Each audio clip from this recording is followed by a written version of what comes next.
राम मंदिर के मुख्य पुजारी का निधन हो गया है। आचार्य सत्येंद्र दास का निधन हो गया। लखनऊ के पीजीआई में आचार्य सत्येंद्र दास भर्ती थे, यहां पर उनका इलाज चल रहा था। आचार्य सत्येंद्र दास को ब्रेन हेमरेज हुआ था।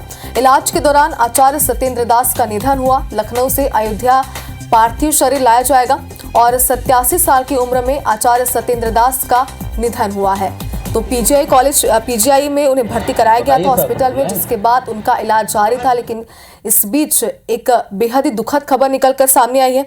आपको बता दें कि अयोध्या राम मंदिर के मुख्य पुजारी आचार्य सत्येंद्र दास जी का लखनऊ के एसजी पीजीआई अस्पताल में आज निधन हो गया। सवेरे 8 बजे उन्होंने अंतिम सांस ली है।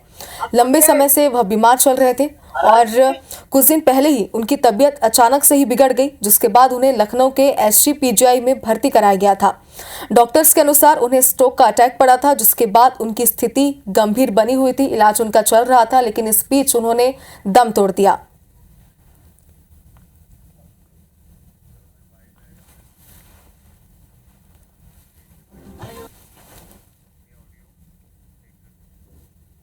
पूज्य सत्येंद्र दास जी का निधन हुआ है।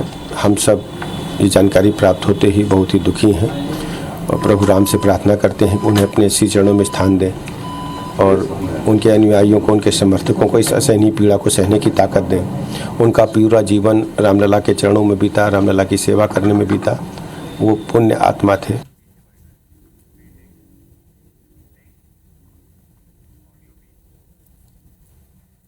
बहुत बड़े संत का निधन हुआ है, जिनकी कमी हमारे पूरे देश में जो है महसूस की जा रही है और हमारे यहाँ अयोध्या में बहुत कमी महसूस की जा रही है। इस दुख की जो है घड़ी अयोध्या के लिए बड़ी मुसीबत की घड़ी है, क्योंकि आज भगवान राम के पुजारी जो है हमारे देश में नहीं रहे।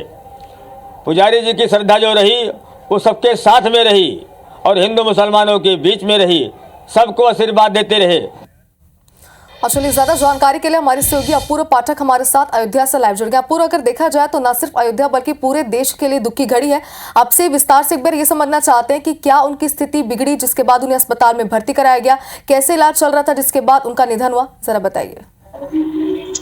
बिल्कुल बता दें कि बीते दिनों उनको ब्रेन स्ट्रोक हुआ था। उसके बाद यहाँ पे जो स्थानीय हॉस्पिटल है श्री राम हॉस्पिटल, वहाँ पे इनके जो भतीजे हैं पवन और इनके जो शिष्य हैं आचार्य प्रदीप दास, उनके द्वारा यहाँ पे लाया गया। उसके बाद सीधे यहाँ के डॉक्टरों की सलाह के बाद तब यहाँ से सीधे पीजीआई ले जाया गया और वहाँ पे काफी दिनों तक लगातार जो है इलाज चलता रहा और आईसीयू में रहे।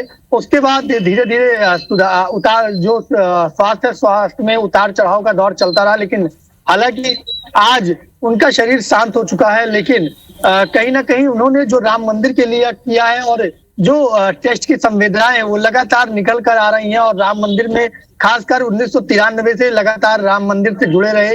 राम मंदिर में उन्होंने पूजन अर्चन की। जब रामलला ठाठ पे थे, आज ठाठ में है और जब टाट में थे तब से लेकर आज तक लगातार इन्होंने रामलला की सेवा की है। हालांकि पूरा जीवन विरक्त जीवन इन्होंने गुजारा है और साथ ही साथ पहले ये अध्यापक थे एक संस्कृत विश्वविद्यालय में, लेकिन उसके बाद ये राम मंदिर से जुड़े और राम मंदिर में इन्होंने राम मंदिर के जो आंदोलन था उसके साथ साथ या चले राम मंदिर के पुजारी के आज होते हुए आज जब राम मंदिर ट्रस्ट का गठन हुआ तब भी ये हुए, जब पुजारियों का गठन हुआ तब भी ये मुख्य पुजारी के रूप में यहाँ पे नियुक्त थे, क्योंकि सबसे बुजुर्ग थे। लगभग 83 वर्ष की उम्र में आज इनका शांत हुआ शरीर, ये बात थी। बिल्कुल अपूर्व, जैसा कि आपने कहा कि इन्होंने अपना पूरा जीवन भगवान श्री राम को समर्पित किया था, लेकिन देखिए ये घड़ी सभी के लिए दुख की घड़ी है। इसलिए एक बार हम चाहते हैं कि हमारे दर्शकों को आप बताएं कि उनके शुरुआती जीवन से श्री राम जन्मभूमि के मुख्य पुजारी बनने तक का उनका सफर कैसा रहा, कौन कौन सी घड़ी इस वक्त आई, जरा दर्शकों को बताइए।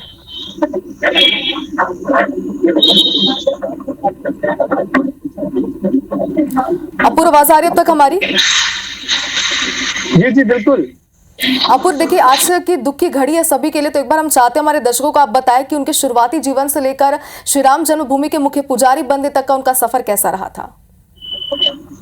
जी बिल्कुल बताते कि आचार्य सत्येंद्र दास की जितनी जो प्रभु राम के लिए परम निष्ठा थी, शुरुआत से ही जब राम मंदिर का आंदोलन हुआ तब से लेकर जब रामलला अपने भव्य मंदिर में विराजमान नहीं थे, जब टाट में थे, जब ये पूरा जो राम मंदिर का जो आंदोलन था, एक जो है राम मंदिर के जो ट्रस्टी के रूप में पहले की बात करें तो कमिश्नर थे, कमिश्नर की देखरेख में पूरा राम मंदिर का संचालन होता था। लेकिन जब राम मंदिर के तब से वो वहां पे 100 रुपए अपनी जो सैलरी थी, जो अपना सेवादार था, सेवा की शुल्क थी, वो 100 रुपए लिया करते थे। और तब से लेकर आज हुआ जो है राम मंदिर जब से गठन हुआ तब से यहाँ तक पहुंचे हुए, कहीं ना कहीं जो निष्ठा थी, जो भावना थी, आपने अभी आईबीसी के दर्शकों ने भी सुना किस तरीके से जो है इकबाल अंसारी थे, जो है बाबरी मस्जिद के पूर्व पक्षकार रहे हैं, उनकी संवेदनाएं थी, क्योंकि उनके घर पे होली हुआ, दिवाली हुआ, यानी कि जो भी त्योहार हुआ करता था, ईद हुआ करता था, तो उनके घर पे आते थे। कहीं ना कहीं ये जो मिलनसार थे, मिलनसार का व्यक्तित्व था, कहीं ना कहीं संत होने के नाते, जो क्योंकि अयोध्या जो है गंगा जमुनी की तहजीब कही जाती है, तो इसके लिए जो मुस्लिम समुदाय के लोग थे और ये संत थे, दोनों में काफी आपसी भाईचारा था। लेकिन अगर राम मंदिर की बात करें तो राम मंदिर में कहीं ना कहीं जो इनका व्यक्तित्व, जो समर्पण था, वो अनोखा ही था। और इस अनोखे की वजह से ही आज अगर इनका शरीर शांत हुआ है, तो कहीं ना कहीं पूरी जो देश दुनिया है, पूरे जो लोग हैं, राम मंदिर ट्रस्ट है, वो आभारी है। और आचार्य सत्येंद्र दास, क्योंकि जो पूजा, जो संघर्ष उन्होंने किया है, कहीं ना कहीं वो बड़ा ही सराहनीय रहा है। बिल्कुल अपूर्व, जैसे कि आपने कहा कि उनका जो समर्पण था श्री राम जन्मभूमि के लिए, जो योगदान उन्होंने दिया, जो संघर्ष उन्होंने किया, जाहिर सी बात है उसे ये दुनिया कभी भी नहीं भूल पाएगी। फिलहाल बहुत शुक्रिया आपका हमारे साथ जुड़ने के लिए।